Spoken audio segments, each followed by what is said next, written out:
If you are a biology student, then this video is for you. So students, क्या आपने सोचा है कि how your muscle will contract? So it is explained in NCERT by the famous sliding filament theory. And today in this video, I am going to explain the complete sliding filament theory in very easy and simple way. And ये आपके NEET और CBSE point of view से भी बहुत जरूरी है. So video को and तक जरूर देखना. आई विल मेक श्योर कि आपको स्लाइडिंग फिलामेंट थ्योरी का कंप्लीट एसेंस समझ में आए. So without any further delay, let's get started. So the mechanism of muscle contraction is explained by the sliding filament theory. तो sliding filament theory क्या कहती है बच्चों कि whenever आपके central nervous system से signal आता है muscle को contract करने का, तो muscle contraction take place by the sliding of thin filament over the thick filament. ठीक है, ये आपको नोट करना है that the स्लाइडिंग हो रही है थिन फिलामेंट की over the thick filament. Thick filament stable है अपनी जगह पे और थिन फिलामेंट स्लाइड कर रहा है. It will cause the contraction of your muscle और मसल फाइबर्स. मसल फाइबर का कॉन्ट्रैक्शन होगा तो इवेंचुअली मसल का कॉन्ट्रैक्शन होगा. ठीक है, एक चीज याद रखनी है कि यहाँ पर फिलामेंट्स की शॉर्टनिंग नहीं हो रही है. मान लो ये आपका फिलामेंट है तो आई जो आपका आई बैंड है या फिर जो थिन फिलामेंट है वो छोटा नहीं हो गया है, वो सिर्फ स्लाइड कर रहा है ओवर दी थिक फिलामेंट. ठीक है, लेंथ जो है आपके फिलामेंट्स की या बैंड्स की वो सेम है. ठीक है, लेंथ वही है, बस वो जो आपका थिन फिलामेंट है वो स्लाइड कर रहा है थिक फिलामेंट पे. थिक फिलामेंट स्टेबल रहेगा. ठीक है, नाउ अब पूरा किस तरीके से ये होता है अपन देखते हैं. सबसे पहले आपके सेंट्रल नर्वस सिस्टम से सिग्नल जाता है मोटर न्यूरॉन्स को कि मसल्स को कॉन्ट्रैक्ट करना है. जैसे मुझे अपना हाथ उठाना है तो मेरी कुछ मसल्स को कॉन्ट्रैक्ट करना पड़ेगा तब जाके मेरा हाथ उठेगा. तो सबसे पहले आपके सेंट्रल नर्वस सिस्टम से सिग्नल जाता है आपकी मोटर न्यूरॉन्स को. नाउ मोटर न्यूरॉन्स में आपकी सेल बॉडी यहाँ से सिग्नल जाता है थ्रू योर एक्सोन एंड ये आपके जो एक्सोन के टर्मिनल से यहाँ पर सिग्नल आता है. नाउ ये जो आपको दिख रहा है ये आपकी मोटर पूरी न्यूरॉन है और एक मसल फाइबर. ठीक है, यहाँ पे बहुत सारे मसल फाइबर है. I am talking about a single muscle fibre और सिंगल मसल सेल. सो जो आपकी मोटर न्यूरॉन और सिंगल मसल फाइबर है इसको अपन मोटर यूनिट बोलते हैं. ठीक है, क्या बोलते हैं इनको अपन? Motor unit. ये आपको कुछ टर्मिनोलॉजीज है जो कि याद रखनी है, जो कि आपको एमसीक्यू की फॉर्म में 1 या 2 नंबर की क्वेश्चन की फॉर्म में नीट में पूछी जा सकती है.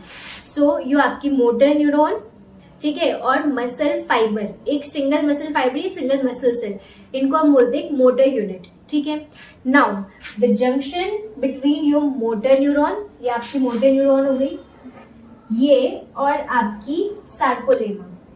सार्कोलेमा और मोटर न्यूरॉन या इसका जो टर्मिनल मान लो एक्सॉन का टर्मिनल, उनका जो जंक्शन होता है उसको बोलते हैं न्यूरोमस्कुलर जंक्शन, NMJ. ठीक है, न्यूरो आपकी मोटर न्यूरॉन हो गई, मस्कुलर आपकी मसल, मतलब नर्व और मसल के बीच के जंक्शन को हम बोलते हैं न्यूरोमस्कुलर जंक्शन. इसी को आप मोटर एंड प्लेट भी बोलते हैं. ठीक है, अब समझते हैं कि किस तरीके से हो रहा है मसल कॉन्ट्रैक्शन. सबसे पहले आपके सेंट्रल नर्वस सिस्टम से सिग्नल आया है, ये एक्सॉन के टर्मिनल तक पहुंचा है. जैसे एक्सॉन के टर्मिनल पे ये सिग्नल पहुंचेगा यहाँ से एसिटाइलकोलिन रिलीज होगी जो कि एक न्यूरोट्रांसमीटर है. जो कंप्लीट फिजियोलॉजी है, किस तरीके से एक्शन पोटेंशियल हो रहा है, जनरेट किस तरीके से एसिटाइलकोलिन रिलीज हो रहा है, ये हम जो नर्वस सिस्टम है, न्यूरल कंट्रोल एंड कोऑर्डिनेशन, उसमें समझेंगे पूरा. ठीक है, अभी एसिटाइलकोलिन रिलीज हुआ. नाउ ये एसिटाइलकोलिन जो है ये आपकी सार्कोलेमा पे कुछ रिसेप्टर्स होते हैं, उससे जाके अटैच होगा. ये सार्कोलेमा में एक्शन पोटेंशियल जनरेट करवाएगा.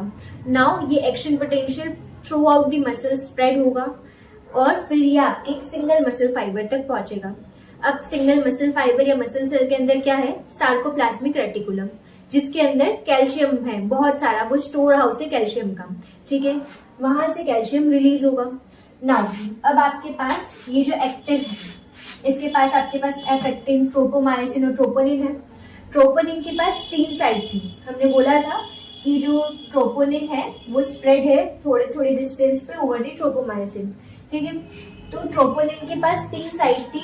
एक साइड से तो ये ट्रोपोमायोसिन से अटैच हो गया. ठीक है, एक साइड जो होगी ये इसने ढकी हुई है मायोसिन जो होगा आपका उसकी एक्टिव साइड को. ठीक है, जहां से आपका एक्टिन और मायोसिन का अटैचमेंट होगा उस साइड को एक इससे ढका हुआ है और एक कैल्शियम बाइंडिंग साइड है. ठीक है, तो इस ट्रोपोनिन की कैल्शियम बाइंडिंग साइट पे जब ये सार्कोप्लाज्मिक रेटिकुलम से रिलीज हुआ कैल्शियम अटैच होगा, तो इस तरीके से मान लो ये ट्रोपोनिन है, ठीक है। अभी ये कैल्शियम आकर के अटैच हुआ है, तो जैसे ही कैल्शियम आके अटैच होगा ट्रोपोनिन के ऊपर, तो ये अपना स्ट्रक्चर चेंज करेगा। तो जैसे ये स्ट्रक्चर चेंज करेगा वैसे ही जो इसने एक्टिव साइट थी मायोसिन के बाइंडिंग की ऑन एक्टिन, जिसको इसने मास्क किया हुआ था, उसकी अनमास्किंग हो जाएगी। मतलब अब ये एक्टिव साइट एक्सपोज हो चुकी है और मायोसिन जो है वो एक्टिन पे आके बाइंड हो सकता है। इसके पहले तक क्या था कि आपकी जो एक्टिव साइट है उसको ढका हुआ था इस ट्रोपोनिन में। अब ये कैल्शियम के बाइंडिंग से एक्सपोज हो चुकी है, ठीक है। अब मायोसिन पे क्या हो रहा होगा, ठीक है। तो मायोसिन पे क्या हो रहा है, मायोसिन का ये हेड है, हमको पता है, ठीक है। और उसके पास एक एंजाइम है जिसका नाम है एटीपेज, ठीक है। तो एटीपेज एंजाइम जो है वो एटीपी को यूज करके एडीपी आईपी में कन्वर्ट करेगा और एनर्जी रिलीज करेगा। इस एनर्जी को यूज करेगा मायोसिन का हेड और वो जाकर के एक्टिन पे जो एक्टिव साइट है उससे अटैच हो जाएगा, ठीक है। तो यहाँ पर जब मायोसिन का हेड एक्टिन पे जो एक्टिव साइट है फॉर मायोसिन उस पर अटैच हुआ है, तो एक क्रॉस ब्रिज का फॉर्मेशन हो जाएगा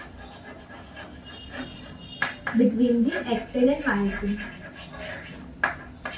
ठीक है।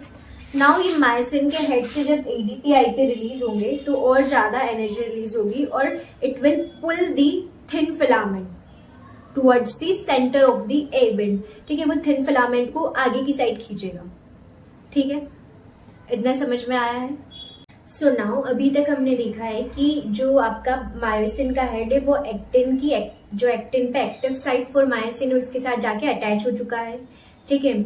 नाउ मायोसिन का जो हेड है वो एक्टिन को towards the centre of the A band pull करेगा। इसको समझते हैं, ठीक है। तुम्हारे पास ये जो है वो थिन फिलामेंट है और ये वाला जो है आपका ये थिक फिलामेंट है, ठीक है। ये थिक फिलामेंट है और ये दोनों थिन फिलामेंट है। सो ये जो थिन फिलामेंट है आपका इसको बोलते हैं अपन आई बेंड और ये जो थिक फिलामेंट है इसको हम बोलते हैं ए बेंड, ठीक है। तो मैं ऐसा बोल रही हूँ कि जो आपका जब यहाँ से कोई एक मायोसिन का हेड जाकर के एक्टिन की एक्टिव साइट पे अटैच होगा, ठीक है, तो it will pull the thin filaments toward the centre of A band. आए बात समझ में, ठीक है। वो खींचेगा। तो अब इसका कंसिक्वेंस क्या होगा, जब आपका थिक फिलामेंट को खींचेगा towards the centre of A bend या फिर स्लाइडिंग होगी थिन फिलामेंट की ओवर द थिक फिलामेंट, तो ये आपकी जेड लाइन है दोनों। तो जब ये पास आ जाएंगे तो जेड लाइन भी बीच में शिफ्ट होगी। तो दो जेड लाइन के बीच की हम डिस्टेंस को बोल रहे थे सार्कोमियर। तो जो सार्कोमियर है उसकी लेंथ भी डिक्रीज हुई है, दिख रही है आपको। ये मान लो दो जेड लाइन थी, ये आपके जो है थिन फिलामेंट्स थे और इधर थिक फिलामेंट है। तो जब थिन फिलामेंट्स पास आए तो जेड लाइन भी पास में आएगी, तो सार्कोमियर की लेंथ कम हुई है, ठीक है।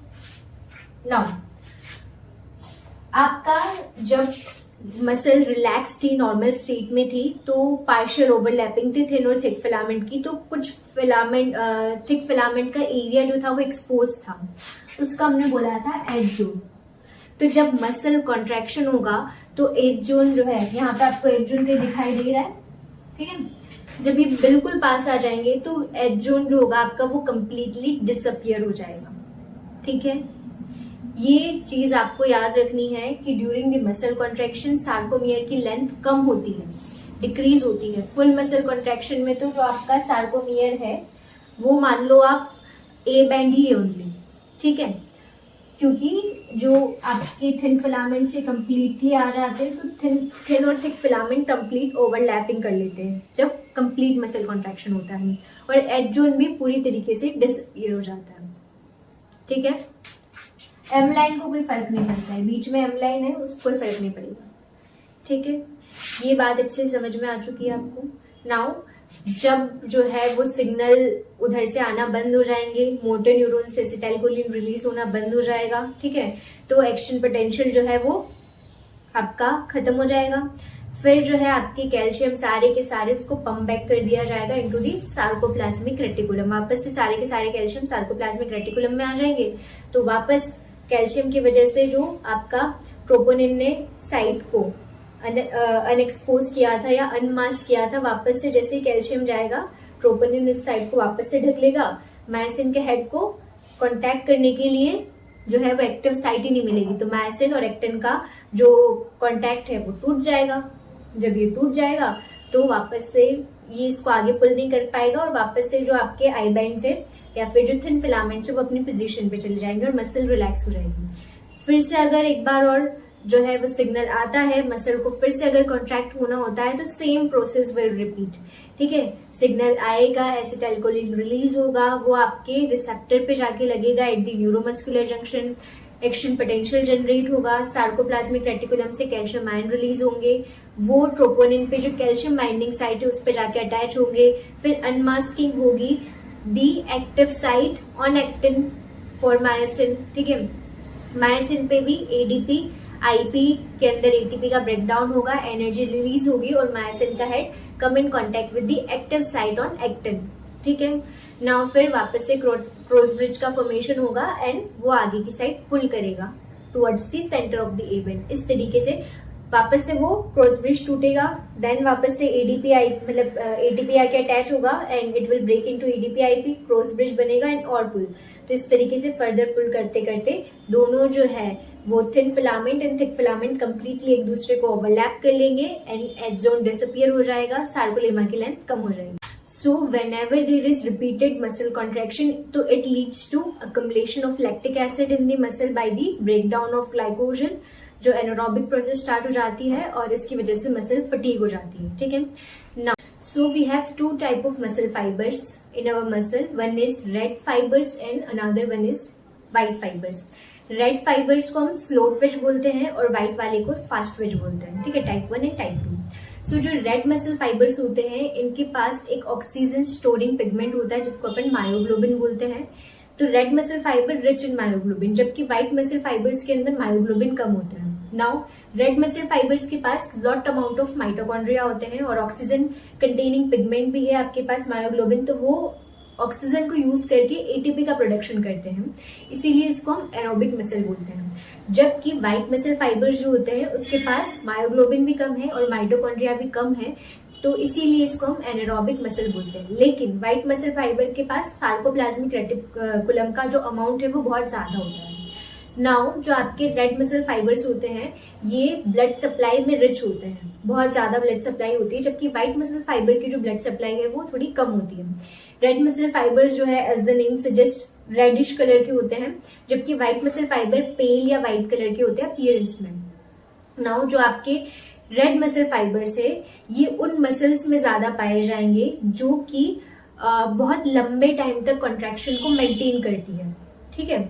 जैसे कि आपकी एंटी ग्रेविटी मसल, जब अपन खड़े होते हैं तो जो आपकी पोस्चरल मसल से जो आपका स्टैंडिंग पोस्चर मेंटेन करती है, तो उसको कंटिन्यूअसली, जैसे कि मैं बहुत लंबे टाइम तक खड़ी हूँ तो कंटिन्यूअसली बहुत लंबे टाइम तक उनको कॉन्ट्रैक्ट होके रहना पड़ेगा, ठीक है। जैसे कि आप कहीं मैराथन रन कर रहे हो, तो जो मैराथन रन कर रहे होते हैं ना उनके अंदर आपको रेड मसल फाइबर ज्यादा देखने को मिलेंगे, क्योंकि उनको 20, 30, 40 किलोमीटर्स तक की मैराथन रन करनी है, तो उनको लॉन्ग सस्टेन टाइम तक के लिए कॉन्ट्रैक्शन चाहिए, ठीक है।